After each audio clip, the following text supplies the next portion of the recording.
కళ్ళు వెళ్ళి రోజుకో మాట చెప్తున్న సర్కార్ డిసెంబర్ 9 వాయిదా అన్న రేవంత్ రెడ్డి కొత్తగా ఆగస్టు 15 కొత్త తేదీ ప్రకటన విడతల వారీగా మాఫీ అంటున్న మంత్రి వెంకటరెడ్డి రుణమాఫీకి ఏడాది పడుతుందన్న కాంగ్రెస్ ఎమ్మెల్యే రేవుడు ప్రకాష్ రెడ్డి ఆశగా ఎదురు చూస్తున్న రాష్ట్ర రైతులు 4 నెలలు గడిచినా పైసా ఇయ్యని సర్కారు ఇక వాళ్ళ దాంట్లో వాళ్ళకే ఒక క్లారిటీ లేదు ఇక వీళ్ళు రైతులకు ఏకకాలంలో 2 లక్షల రుణమాఫీ ఎట్లా చేస్తారో నాకు అర్థం కాదు ముందుగా ఏమన్నారు డిసెంబర్ 9 తారీఖు అన్నాడు ఇక అన్న తర్వాత డిసెంబర్ 9 తారీఖు వాయ్ జనవరి 9 తారీఖు వారే పాయ ఫిబ్రవరి వాయ్ మార్చి వాయ్ ఏప్రిల్ 10 తారీఖు కూడా వాయ్ ఇక మధ్యలో ఆగస్ట్ అన్నాడు కదా ఏప్రిల్ మే జూన్ మే 9 తారీఖు పోతుంది జూన్ 9 తారీఖు పోతుంది ఆగస్టు 9 తారీఖు పోతుంది ఇంకా 3-9 తారీఖులు పోతాయి అయినా రుణమాఫీ కాదు అంటే మరి వీళ్ళు చెప్పే విధానం గట్లనే ఉన్నది కదా ఏం చేసి పడావు చేసేటట్టున్నారు వీళ్ళు విడతల వారీగా ఒకళ్ళు అన్నారు ఏకకాలంలో అన్నారు కదా మళ్ళీ విడతల వారీగా అని ఎందుకంటారు వీళ్ళు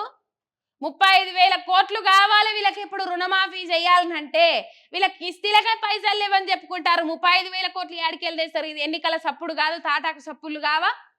తాటాకు సప్పులే పక్క ఇప్పుడు మళ్ళీ ఎన్నికలలో మోసం చేయడానికి రెడీ అవుతాన్రు మోసపోవడానికి మీరు సిద్ధంగా ఉన్నారా అది నేను అడుగుతున్నా ఇక్కడ నుంచి కంపల్సరీ మోసపోవడానికి సిద్ధంగా ఉన్నామనుకుంటే మాత్రం కాంగ్రెస్ కు ఓటేయండి ఒకసారి మోసపోతే మోసం చేసినోని తప్పైతుంది మళ్ళా మోసపోతున్నామని అంటే అది మనదే తప్పైతుంది ఆలోచన చెయ్యాలి చెల్లెకు చేస్తాను మళ్ళీ పెండ్లి అన్నట్టు రేవంత్ రెడ్డి తీరు పోకడ గట్లనే ఉన్నది పోయిన సర్కారు చేసిన అన్ని తప్పులే ఇక మళ్ళీ ఆ తప్పులను తప్పని ఎత్తి చూపించి ఇప్పుడు జీవోలు పాస్ చేపించి మరి అవే తప్పులను మళ్ళీ ఎత్తాడు రేవంత్ రెడ్డి అందుకే అన్నా చెల్లెకి ఎత్తాను మళ్ళీ పెళ్లి అన్నట్టు అంటాడు రేవంత్ రెడ్డి అని అడ ఒకవైపు బ్యాంకులు